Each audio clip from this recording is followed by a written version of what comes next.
Shalom kekasih Kristus, bagaimana kabarnya hari ini? Senang rasanya saya dapat menyapa para pendengar renungan melekat dalam Tuhan. Saya ucapkan salam waktunya mengalami terobosan. Kekasih, sampai hari ini mungkin banyak di antara kita telah mendengar janji-janji Tuhan. Tetapi berapa banyak yang percaya bahwa itu dapat kita terima dalam kehidupan kita? Saya berharap janji-janji Tuhan menjadi bagian kita dalam setiap harinya. Mari kita berdoa.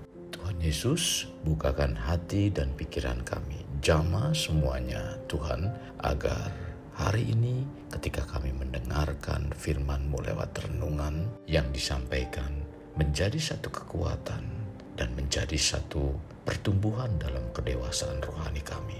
Dan kami menjadi pribadi-pribadi yang terus percaya bahwa janji-janji Tuhan adalah janji-janji yang pasti digenapi dalam setiap kehidupan kami. Terima kasih Tuhan Yesus. Ini doa kami, dalam nama Tuhan Yesus kami berdoa. Amin. Melekat dalam Tuhan bertema, percayalah telah menerima. Firman Tuhan terdapat dalam Markus 11 ayat 24. Demikian firman-Nya. Karena itu aku berkata kepadamu, apa saja yang kamu minta dan doakan, percayalah bahwa kamu telah menerimanya, maka hal itu akan diberikan kepadamu.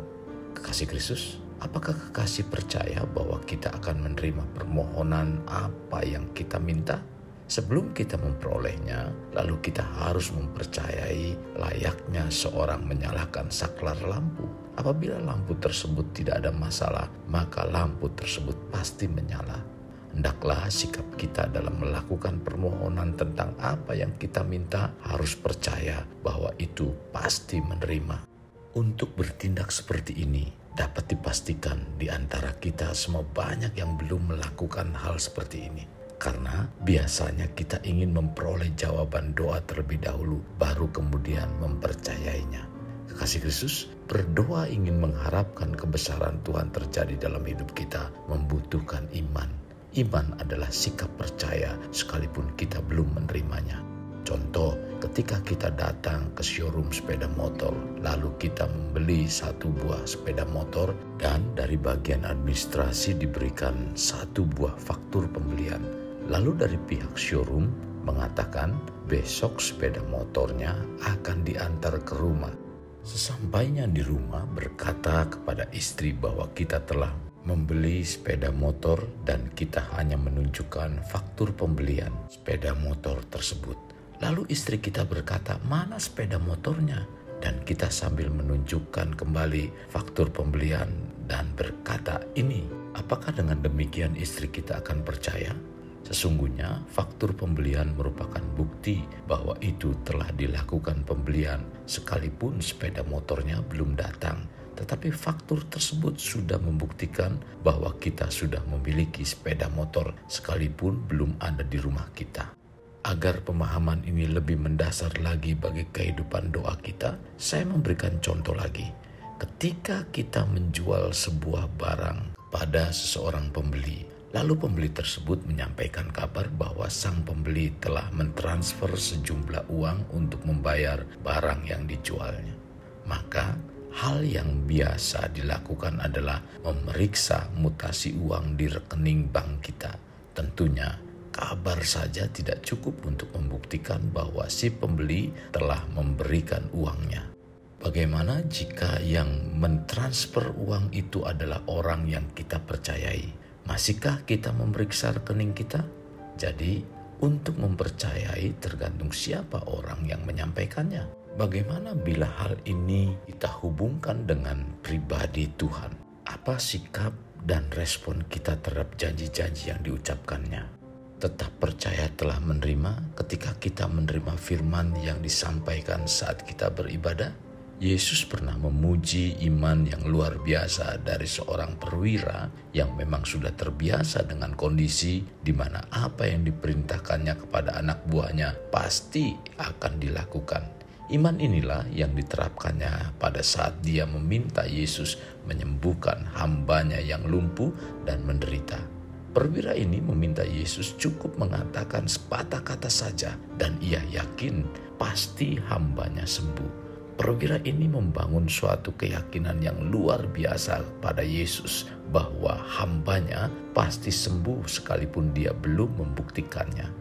Kisah ini membuktikan bahwa perwira tersebut percaya bahwa ia telah menerima, maka ia pun menerima apa yang dipercayainya.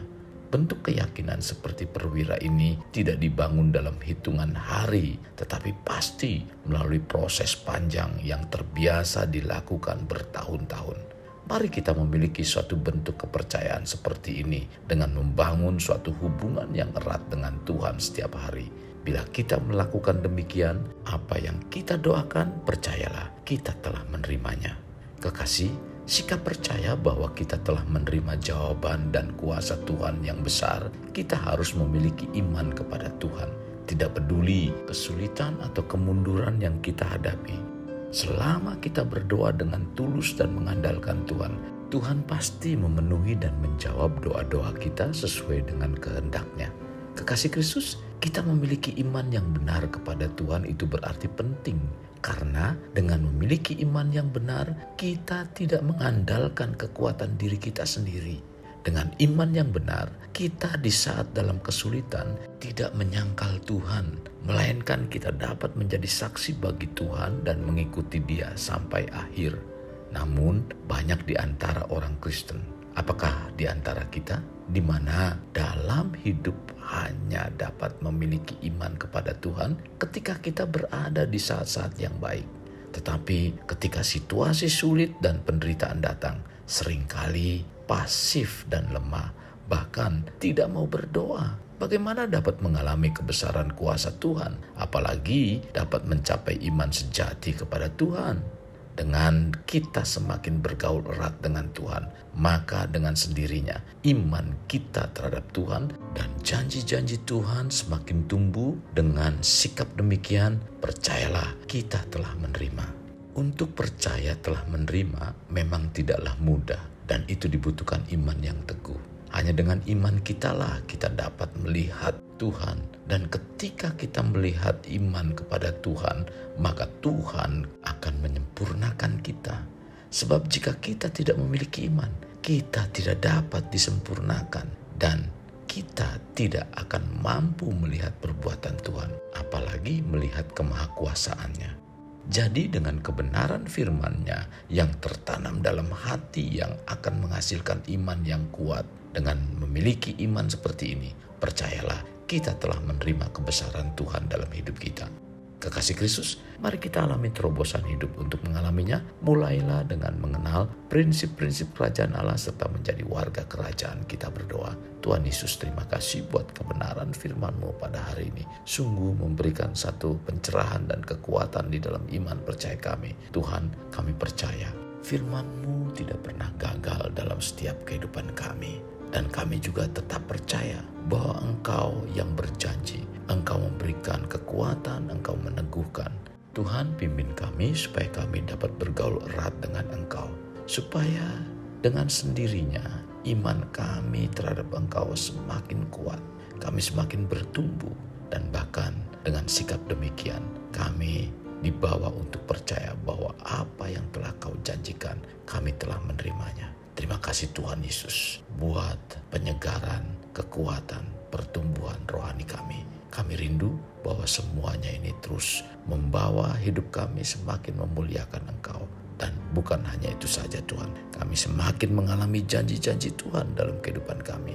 Kami siap mengalami perjumpaan dengan Engkau. Terima kasih Tuhan Yesus. Ini doa dan permohonan yang kami alaskan dalam nama Tuhan kami Yesus, kami berdoa.